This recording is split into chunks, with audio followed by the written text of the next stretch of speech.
I'd like to make a withdrawal, please. Brenda Calloway didn't touch the keyboard. She crossed her arms. You want a what? She looked Whitney up and down like she was something stuck to the bottom of her shoe. Shut your mouth.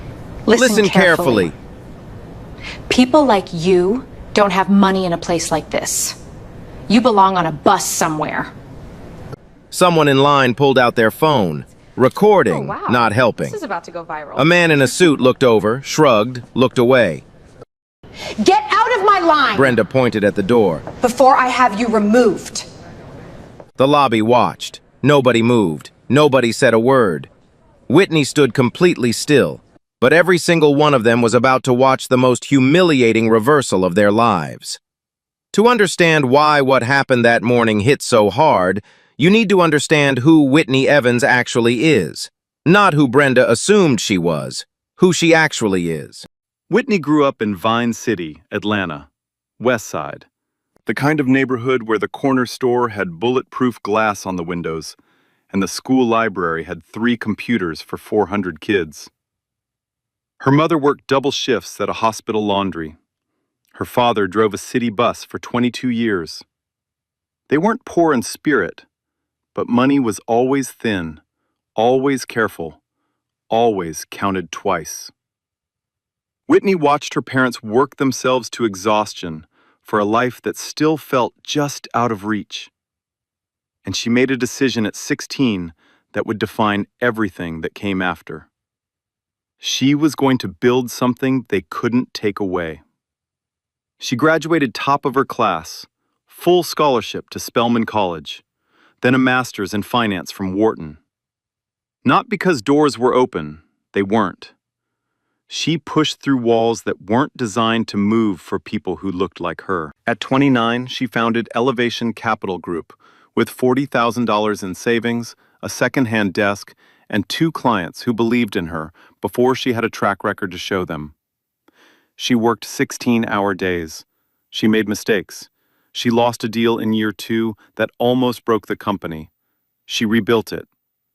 By the time she turned 40, Elevation Capital Group was managing over $2.3 billion in assets.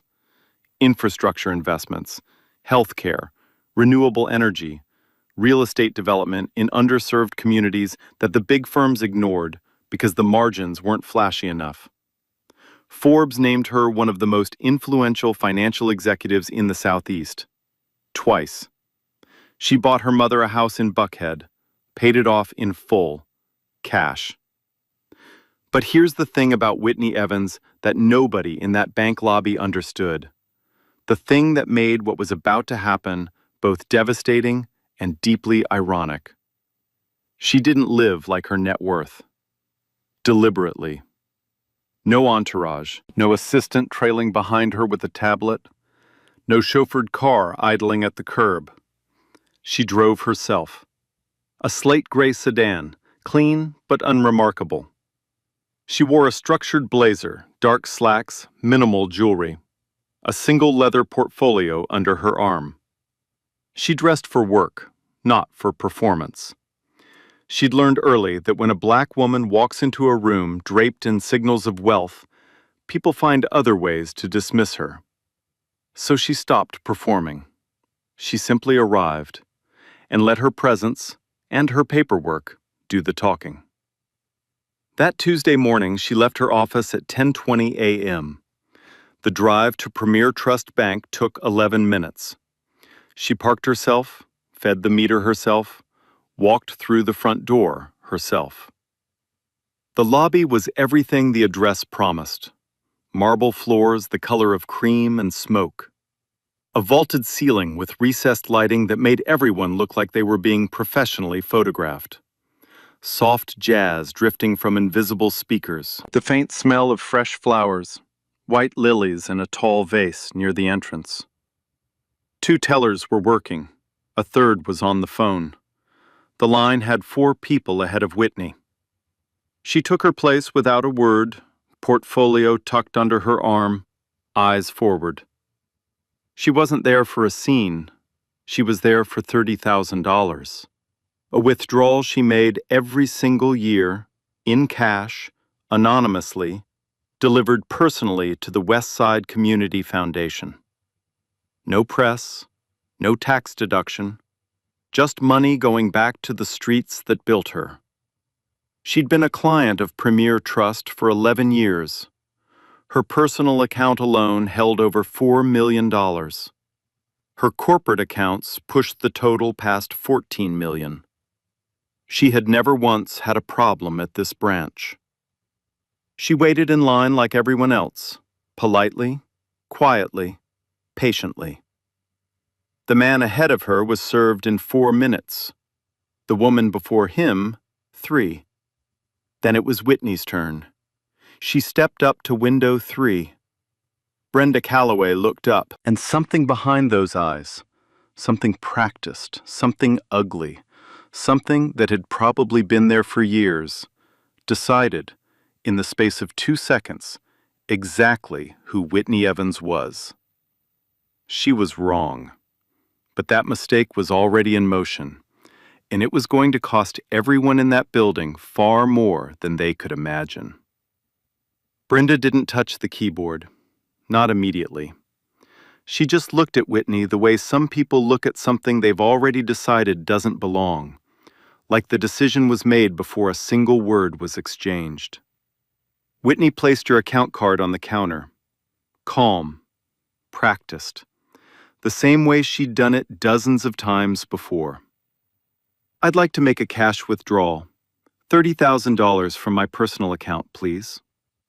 Brenda picked up the card, held it at an angle, like she was examining a suspicious coupon. Then she set it down and began typing. Slowly. The kind of slow that isn't about being careful. It's about sending a message. A full minute passed. The teller at window 2 finished a transaction, smiled at her customer, handed back a receipt. Normal, efficient, warm. Whitney watched it from the corner of her eye and said nothing. Brenda stopped typing, picked up the phone at her station, spoke in a low voice, hand half cupped over the receiver, set it back down, then looked up at Whitney with a smile that had no warmth anywhere inside it. "I'm going to need you to step aside, ma'am. The system is flagging your account for unusual activity." Whitney kept her voice even. "What kind of unusual activity?" "I'm not at liberty to discuss the specifics. You'll need to wait while we verify." "I've held this account for 11 years. What exactly requires verification?" Brenda's smile didn't move. "Ma'am, step aside, please. There are other customers waiting." Whitney glanced behind her. There was one person in line. He was checking his phone. He was not waiting urgently. She turned back to Brenda and stayed exactly where she was. "I'd prefer to resolve this here, at the window." "Can you tell me who you called?" "I called my manager, as per protocol." Brenda crossed her arms just slightly. "This is a high-value account request. These things take time." "They didn't take time for the gentleman before me." Something flickered across Brenda's face. Not guilt. Annoyance. Like Whitney had just said something impolite by pointing out the obvious. She didn't respond. She just turned back to her screen and began typing again. Slowly. Again. Whitney stood still. The jazz overhead kept playing. Someone near the entrance laughed at something on their phone. The white lilies in the vase by the door were starting to lose a petal. It drifted down to the marble floor without a sound. 2 minutes later, footsteps crossed the lobby. Confident, unhurried footsteps. The kind that come with a lanyard and a title. Douglas Hartley was 52 years old, broad-shouldered, with silver hair swept neatly to one side. He wore a navy suit with a pocket square that matched nothing and a smile that had been professionally maintained for 3 decades. Branch manager, 14 years at this location. He walked like a man who had never once in his career been wrong about anything. He stopped at Brenda's window, looked at Brenda first, said something to her quietly. She nodded toward Whitney. Only then did Hartley turn and acknowledge Whitney's existence. The way you acknowledge a piece of furniture you've just noticed is in the wrong room. "Can I help you with something?" he said. Not unkindly, just completely without recognition, like she was a walk-in, like her name wasn't on a $14 million account 2 keystrokes away. "Yes," Whitney said. "I came in to make a standard withdrawal. $30,000 from my personal account. I've been told there's unusual activity on the account, but no one has explained what that means or shown me any documentation supporting that claim." Hartley clasped his hands together, nodded slowly, the way men in his position nod when they're deciding how much to tell you. "I understand your frustration, Ms. Evans. Ms. Evans. For a cash withdrawal of this size, our policy requires additional verification steps. 2 forms of government-issued ID, a proof of address dated within 60 days, and a brief explanation of the intended purpose of the withdrawal." Whitney looked at him steadily. "Is that policy applied to all customers requesting withdrawals of this amount?" "For transactions of this nature, yes. The man before me made a comparable transaction. I watched it. He was asked for 1 form of ID. That was all." Hartley's smile held. Barely. "Every transaction is assessed individually based on account history and risk profile." "And what in my account history triggered this assessment?" He paused just a half-second too long. "Our systems flagged it automatically. It's nothing personal, Ms. Evans." "Then you won't mind showing me the system flag? In writing?" The smile finally slipped. Just at the edges. He looked at Brenda. Brenda looked at her screen. Neither of them produced anything in writing. Across the lobby, a woman in her early 30s sat in one of the waiting chairs near the consultation desks. Her name was Simone. She had an appointment with a financial advisor in 8 minutes. She had been watching this interaction since Hartley walked over. Something about it made the back of her neck go tight. She shifted in her seat, glanced down at her phone.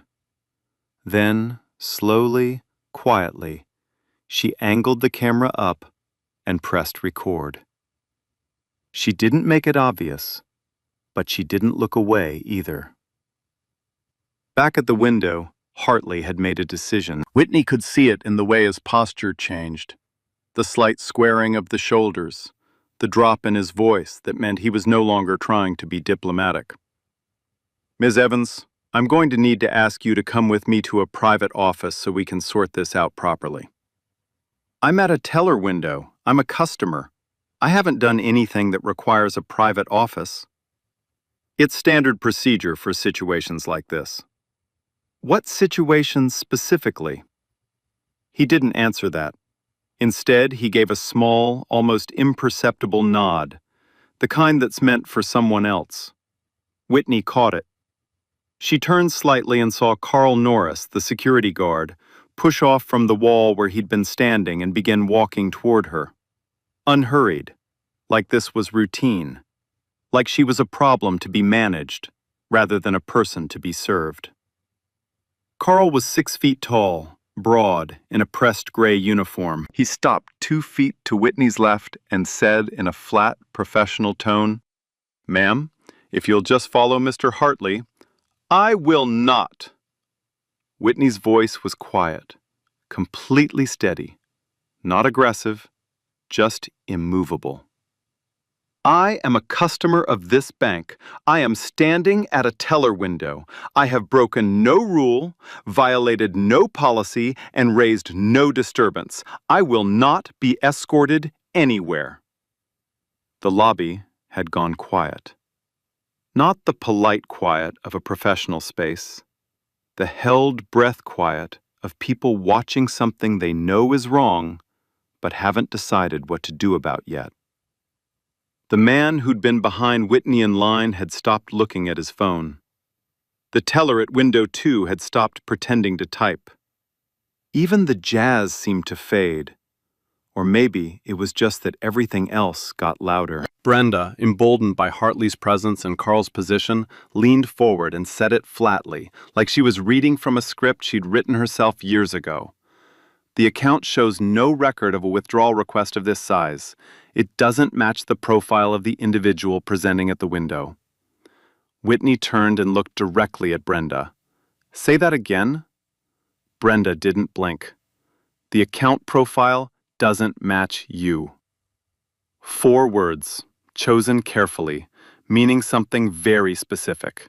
Everyone in earshot understood exactly what she meant. The man near the door understood. Simone from across the lobby understood, and her hand tightened around her phone. Whitney took one slow breath.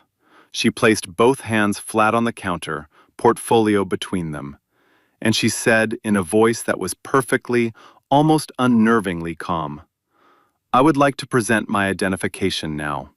I am going to open my portfolio. I am asking permission so that no one in this lobby can claim they felt threatened." She looked at Carl. Carl looked at Hartley. Hartley looked at the counter. Nobody stopped her. Whitney reached into the portfolio, and everything that Brenda Calloway and Douglas Hartley thought they knew about this moment, about this woman, about who held power in this lobby, about how this day was going to end, was about to come apart at the seams. Whitney opened the portfolio slowly, removed her driver's license, placed it on the counter without a word. Brenda picked it up, looked at it, set it back down with 2 fingers, the way you handle something you'd rather not touch. This alone isn't sufficient. We need 2 forms of government-issued ID, proof of address, and a stated purpose for the withdrawal, as Mr. Hartley explained. I have all of that. Whitney reached back into the portfolio. And we'll also need time to verify each document independently. Brenda's voice had taken on a new texture now, smoother, more deliberate, like she was reading from a policy manual she'd memorized specifically for this moment. This could take some time. You're welcome to wait. Over there. She gestured toward a row of chairs against the far wall, the ones near the exit, the ones that said, "You are not important enough to stand here." Whitney didn't move toward the chairs. Hartley stepped closer, not threateningly, but close enough that it was meant to be felt. "Ms. Evans, I want to resolve this quickly and professionally, but I need your cooperation." "You have my cooperation. I'm standing here, I'm providing documents, I'm speaking calmly. What I won't do is move to a corner and wait indefinitely while you manufacture reasons to deny a legal request." Something shifted in Hartley's face. The professional warmth, the practiced, polished veneer he'd spent 30 years building, cracked just slightly. What came through underneath wasn't anger exactly. It was something colder. The particular expression of a man who isn't used to being pushed back on, especially not here, especially not by someone who looked like Whitney. He leaned in and lowered his voice, not for privacy, for effect. "Ms. Evans, I'll be direct. Our fraud detection system has flagged this account. I have a responsibility to this institution to take that seriously. If you refuse to follow our verification procedures, I have no choice but to escalate this matter." "Escalate it how?" He held her gaze for exactly 2 seconds. "I'll need to contact law enforcement." The word hung in the air like smoke. Law enforcement. For a woman standing quietly at a teller window, with a portfolio full of documentation, who had raised her voice exactly 0 times.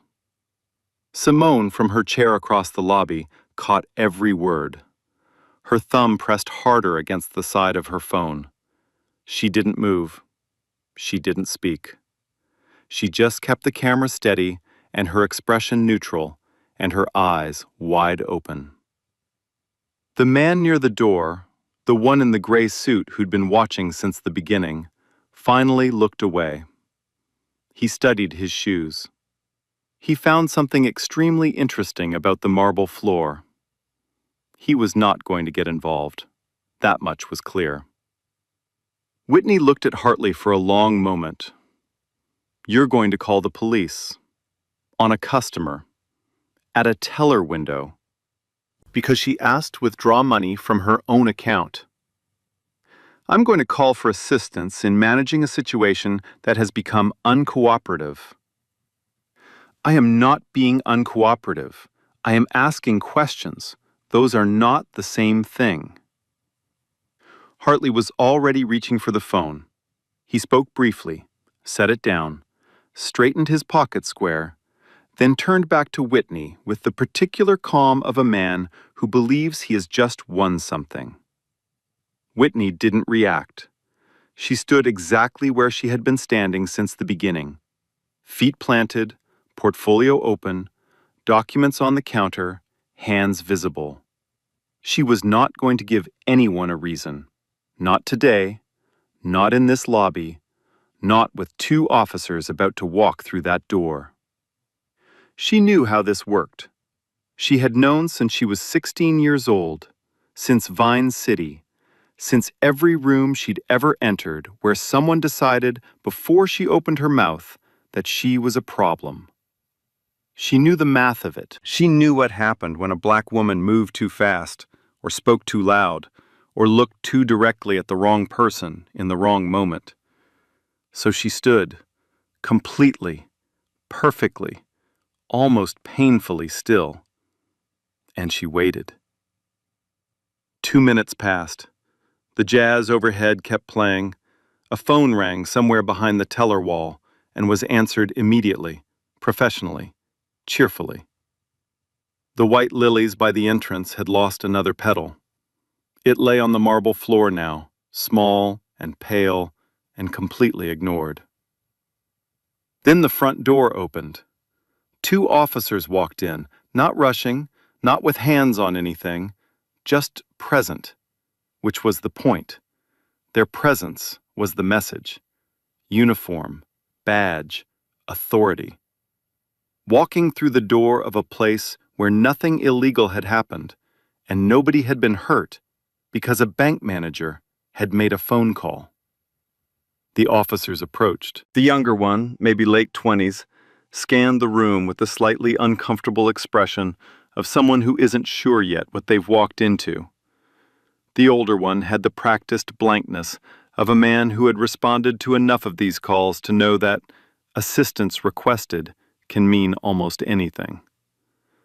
Hartley moved to intercept them before they reached the window. He spoke quickly, quietly, with the confidence of someone who expected to be believed without question. Whitney couldn't hear every word, but she heard enough. Refusing to comply? Potential fraudulent access. Won't follow standard procedure. The older officer nodded. They both walked toward Whitney. Ma'am, is there a problem here? Whitney looked at him directly, clearly. Yes.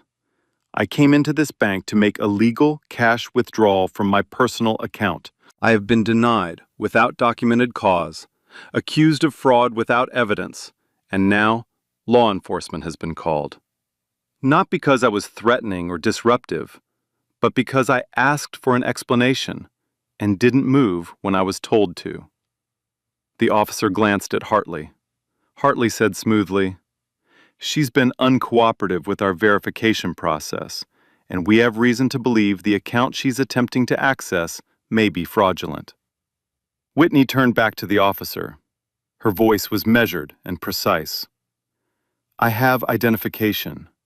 I have documentation. I have not raised my voice, made any threat, or violated any law. I would like to present my materials now, if I'm permitted to do so.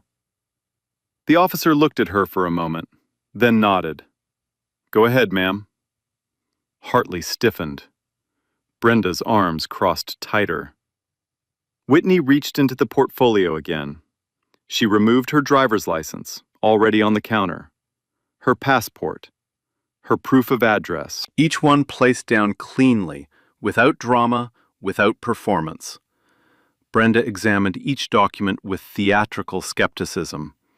She turned them over slowly, held the passport up slightly like she was checking for watermarks, then set it down and looked at Hartley rather than Whitney, as if Whitney were a file to be processed, not a person standing 3 feet away.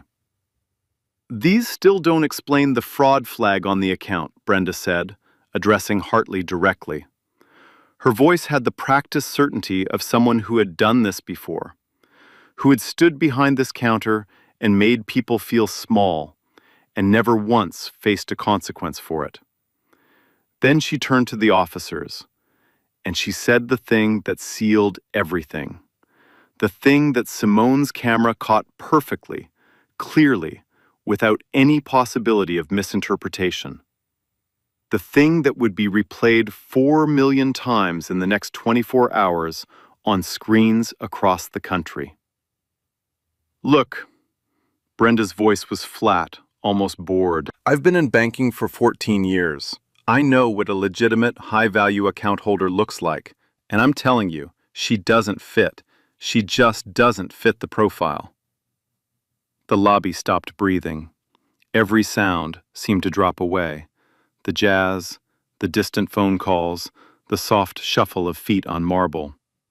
Everything reduced to that one sentence, hanging in the air above the teller counter, like something that couldn't be taken back. Because it couldn't. It was out now. It had been recorded. It had been heard by 2 police officers, a lobby full of witnesses, and a camera that had been running for the last 11 minutes. The younger officer's jaw tightened almost imperceptibly. Simone's thumb moved slightly on her phone, zooming in. The man in the gray suit, the one who had been so carefully avoiding involvement, finally looked up from the floor. His expression had changed. He'd heard it. He understood exactly what it meant. And for the first time since this began, he looked genuinely ashamed of his own silence. Whitney looked at Brenda. She looked at Hartley. She looked at Carl, still positioned 2 feet to her left, like a prop in a scene he hadn't fully understood until this moment. She looked at the 2 officers. She looked briefly at every single person in that lobby who had watched this unfold from the beginning and chosen repeatedly to say nothing. Then she reached into the front sleeve of her portfolio, the sleeve where she had kept something she hadn't shown anyone yet. Something she always carried, not because she had planned for a moment like this, but because she had learned a long time ago that preparation wasn't paranoia, it was survival. She placed it on the counter, and the entire room changed. It was a single document, folded once, printed on heavy paper with an embossed header at the top, the kind of paper that costs more per sheet than most people's lunch. Whitney unfolded it slowly, deliberately, and laid it flat on the counter between her documents and Brenda's hands. Nobody moved. The older officer leaned forward slightly, not aggressively, just enough to read the header. Brenda looked down at it. Her expression didn't change immediately. It took 3 full seconds. 3 seconds of reading, of the words registering, of her brain refusing to accept what her eyes were seeing, before the color began to leave her face. Hartley couldn't see it from where he was standing. He took 1 step closer, then another. Then he stopped. The document was a purchase and acquisition agreement, signed, notarized, dated 48 hours ago, governing the full acquisition of Premier Trust Bank and all its subsidiary branches by Elevation Capital Group. The acquiring party, Elevation Capital Group. The signatory, Whitney Evans, CEO. Beneath her signature, in clean, typed letters, Effective ownership transfer pending regulatory approval. All operational authority recognized from date of signing. Whitney let them read. She didn't speak. She didn't need to. The document spoke with the kind of authority that 14 years behind a teller window couldn't prepare you for, and 30 years of branch management couldn't outrank. Hartley's hand came up and gripped the edge of the counter. Not dramatically, just the involuntary reach of a man whose legs have suddenly become uncertain about their job. Brenda's mouth opened. Nothing came out. Whitney looked at them both. Then she spoke, quietly, without heat, without triumph in her voice, just clarity. The kind of clarity that comes from knowing exactly who you are in a room full of people who just found out they were wrong. My name is Whitney Evans. I am the founder and CEO of Elevation Capital Group. As of 48 hours ago, this bank belongs to my company. Every account in this building, every policy on that computer, every procedure you just put me through, all of it now falls under my authority. She paused. Let that land.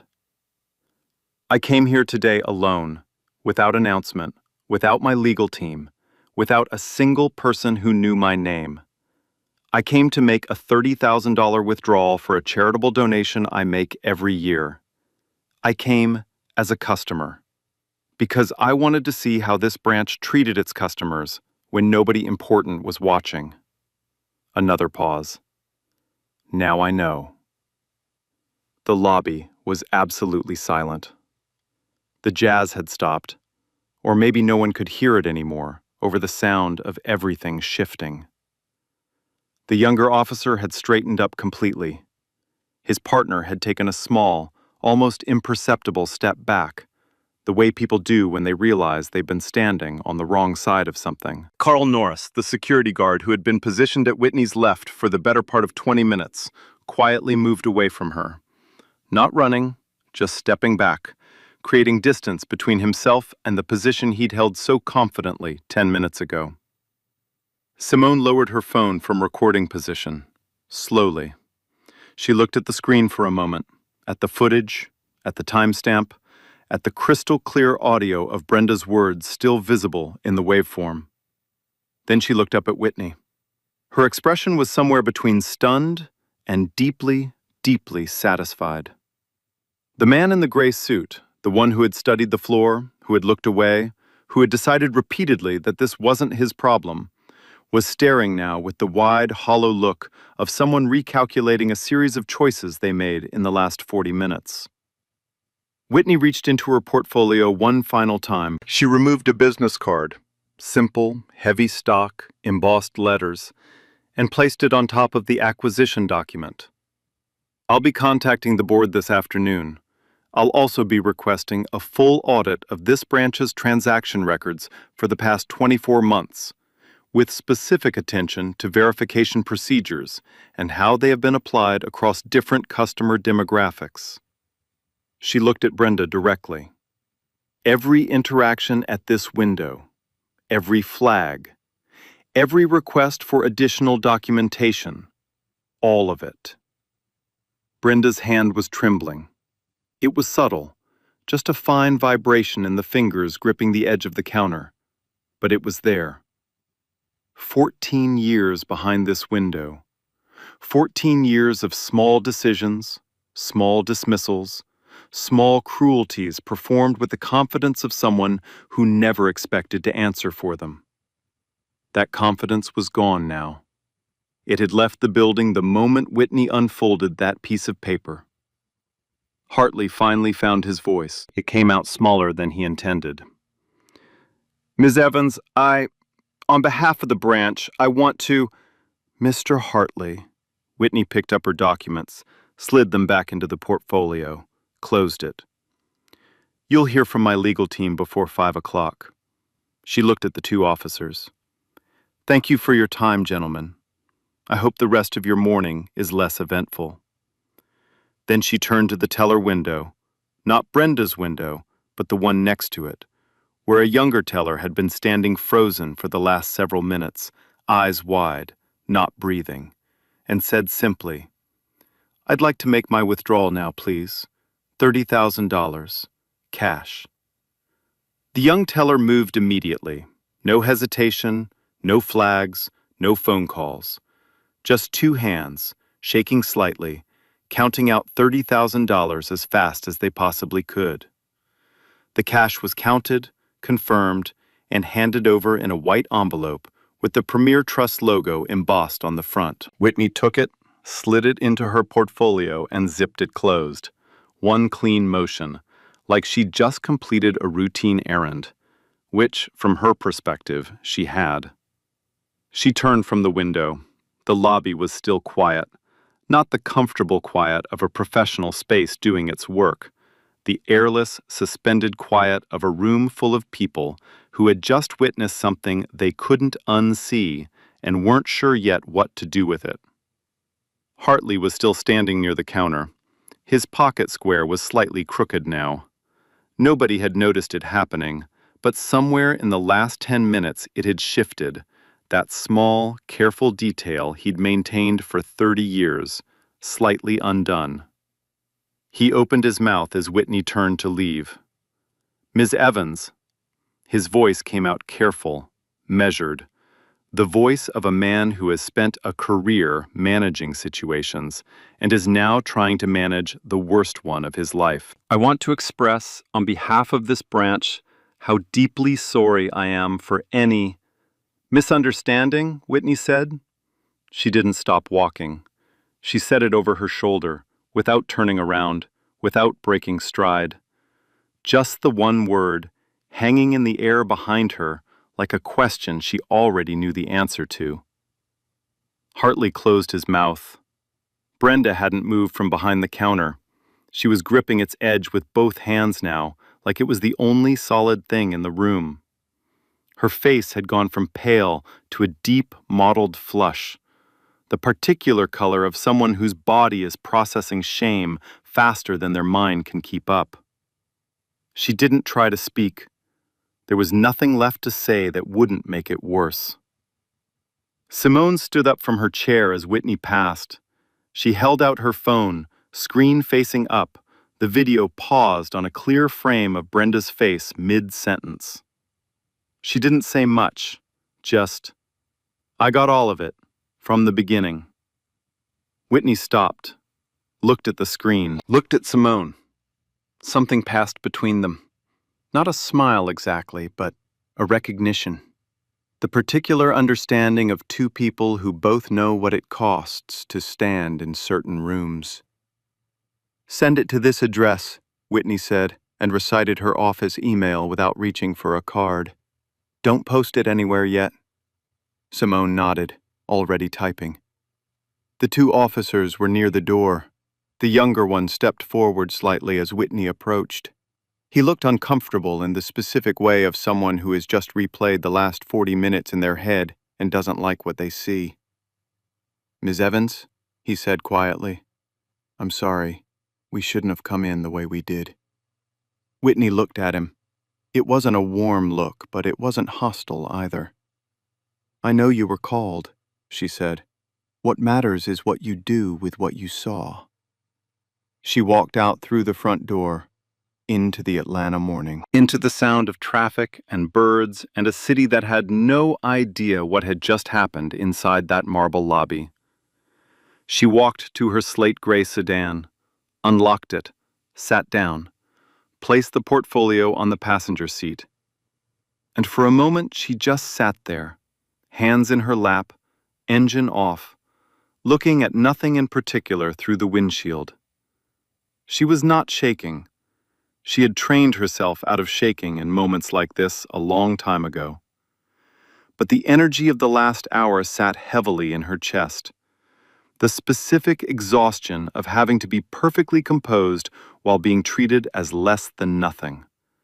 Of having to measure every breath and every word and every movement because the cost of imperfection, for someone who looked like her, in a room like that, was never just embarrassment. She took one long breath, let it out slowly. Then she picked up her phone and called Alicia Barnes. Alicia answered on the second ring. "Whitney, everything okay?" "Schedule it," Whitney said. "All of it. I want this documented, I want it filed, and I want it done before the end of the week." A brief pause. Then Alicia's voice, calm and clear. "I'll have everything ready by tomorrow morning." Back inside Premier Trust Bank, Douglas Hartley was on the phone with the regional director. His voice was low. His office door was closed. By the time he hung up, 20 minutes later, both he and Brenda Calloway had been placed on immediate administrative leave pending internal review. They would not return to that branch. The video went live 36 hours later. Whitney had spent that time with Alicia Barnes, going through every detail, the timeline, the witnesses, the names, the exact sequence of events from the moment she stepped through Premier Trust's front door to the moment she walked out. They documented everything. Alicia filed formal complaints with the Consumer Financial Protection Bureau, the state banking regulator, and the Equal Employment Opportunity Commission before close of business the following day. Then Whitney made one phone call to Simone. 2 words. Post it. The clip was 18 seconds at its most shared. Brenda's voice, flat and certain. "I know what a legitimate high-value account holder looks like, and I'm telling you, she doesn't fit." Then the camera panning to Whitney's face, composed, steady, holding something in her expression that was harder to look at than anger. Something that looked like a person deciding, very quietly, that enough was enough.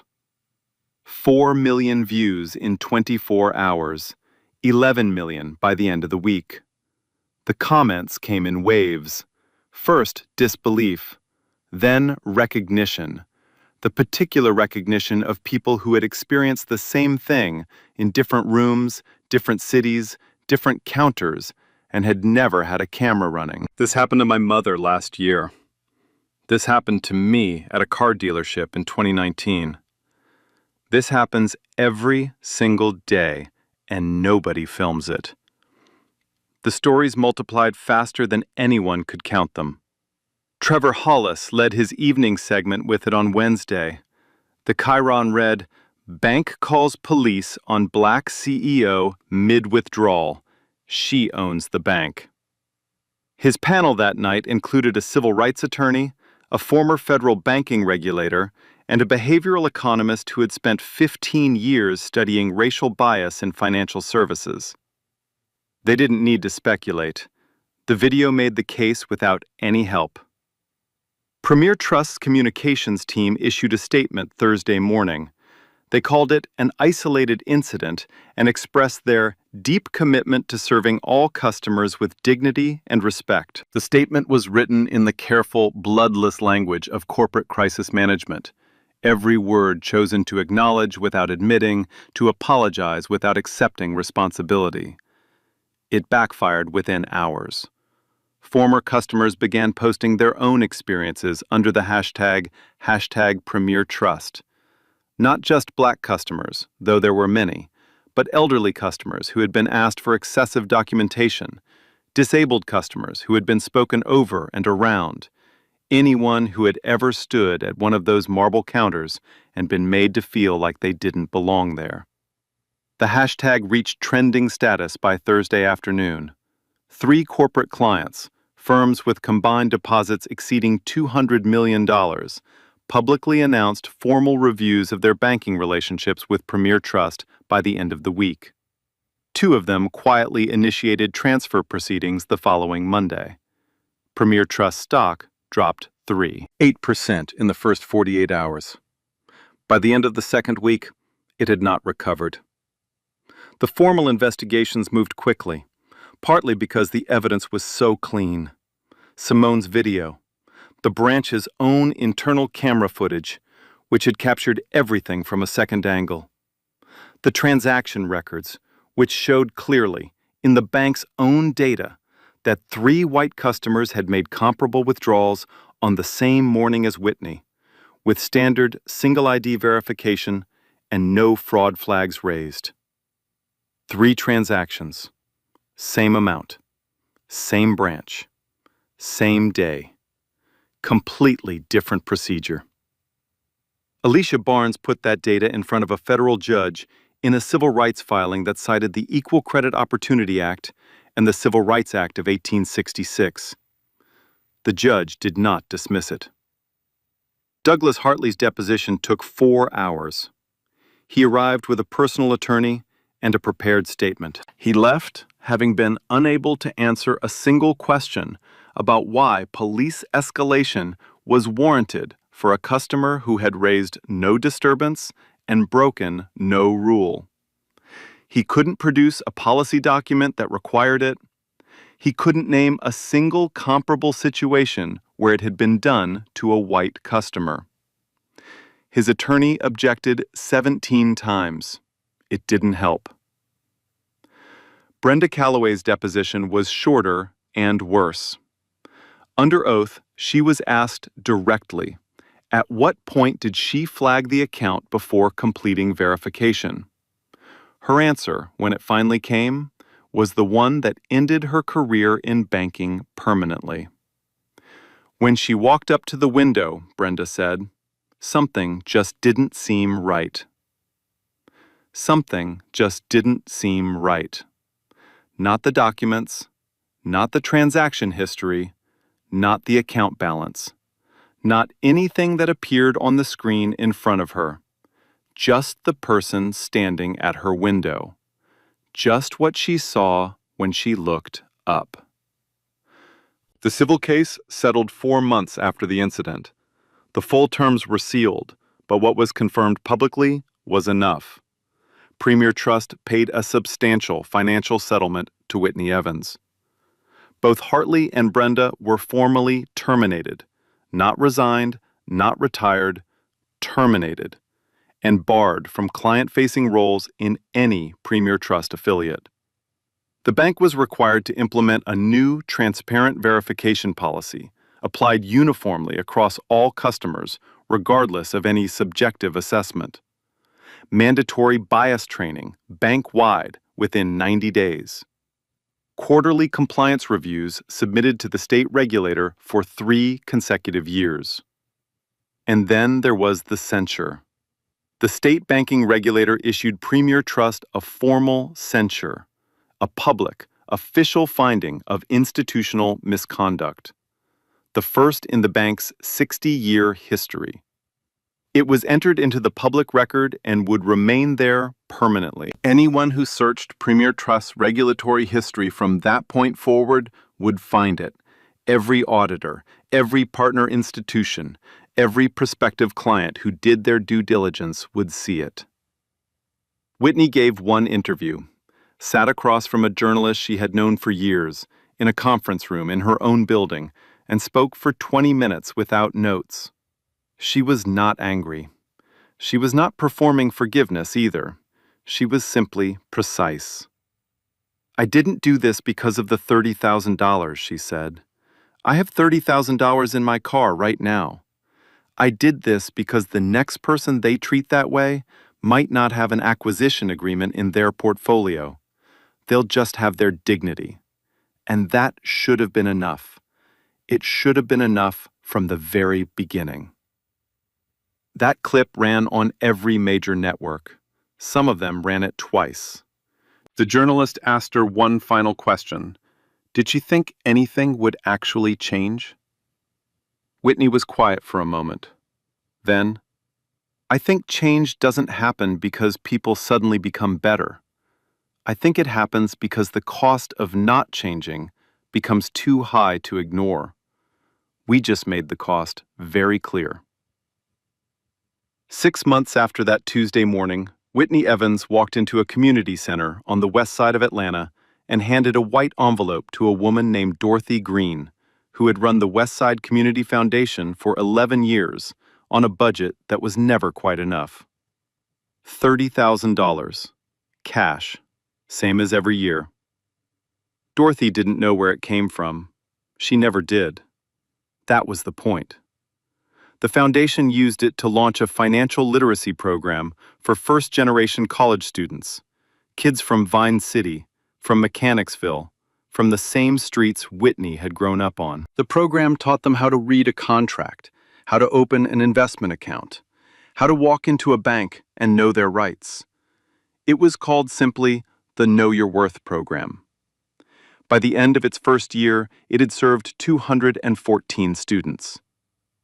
Elevation Capital Group moved its corporate accounts, all of them, every dollar, to Greenwood Bank, a Black-owned financial institution based in Atlanta. The move was reported by Forbes, Bloomberg, and the Wall Street Journal. Whitney didn't hold a press conference about it. She didn't post about it. She just moved the money and went back to work. Within 3 months, 6 other firms had followed. Combined, they represented over $400 million in transferred deposits. Greenwood Bank announced a significant expansion of its small business lending program shortly after. Simone, the woman who had kept her phone steady and her nerves steadier in that lobby, declined a job offer from Elevation Capital Group's communications team. Graciously, warmly, with a handwritten note that Whitney kept on her desk. Simone was starting her own media company, a platform focused on documenting civil rights incidents in real time and connecting affected individuals with legal resources before the news cycle moved on. Whitney wrote her a personal check for the startup costs.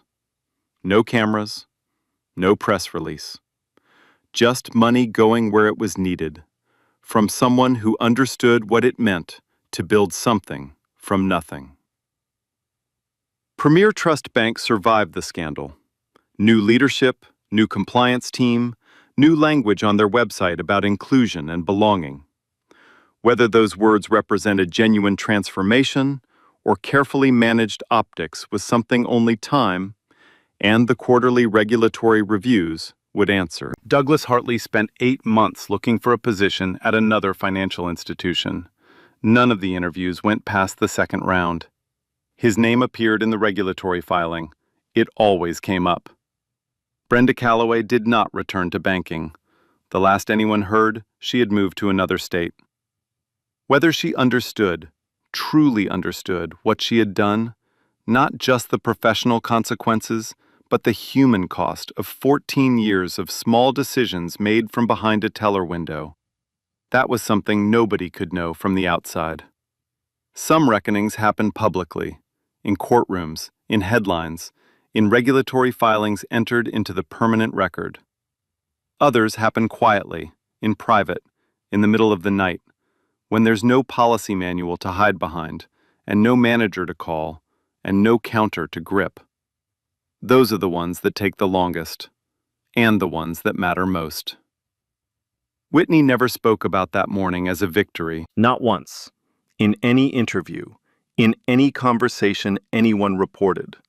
She spoke about it as a data point, as evidence, as one documented instance of something that happened every day to people whose names never made the news and whose stories never trended.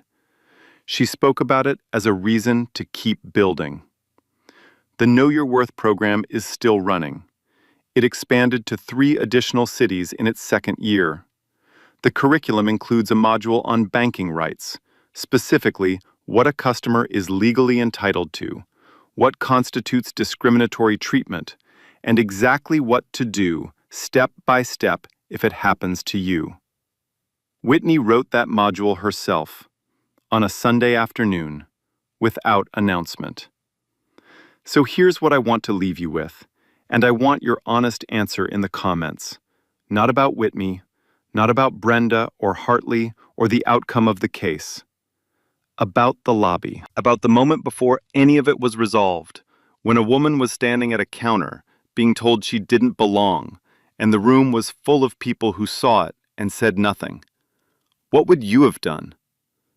If this story hit something real in you, share it, because the conversation it starts is the whole point. Like, subscribe, and I'll see you in the next one.